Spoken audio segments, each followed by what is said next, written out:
रानी बना के रखला तू, रानी के सपना दिखा के होला बोला के चलनी हम राजा जी माई के। पहले जे जनती चूल्हा चौकी करो बाई बाई, नदिया किनार भेजी पानी भरो बाई बात। कबो न बियाह बारा चैती आहो राजा, मांगे न सेनुराटी कवैती आहो राजा। कबो न बियाह बारा चैती।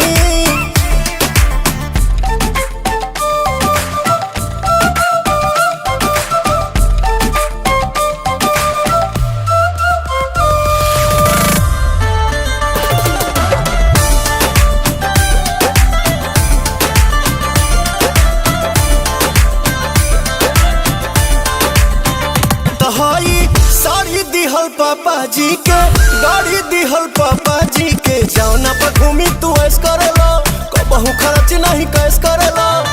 कुल ही कमाइया सबत पौड़ाई बन, सारी सारी रात पिया ओनिए बिताई बात। अपन भोजन न बसियती आहो राजा, मांगे न सेनुराटी कवैती आहो राजा।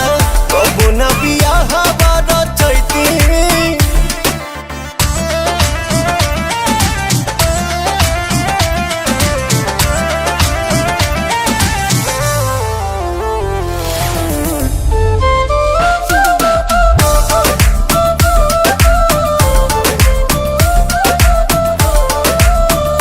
कूलर फ्रिज पंखा टीवी संग पहला सुनर बीबी, तब कहे न पिया कदर करेला, हर घड़ी हमसे कदर करेला।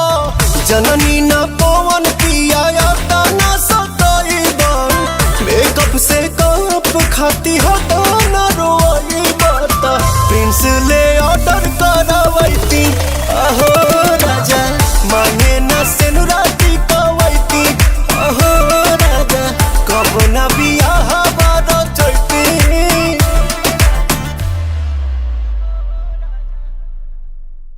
कबो न बियाह बारा चैती आहो।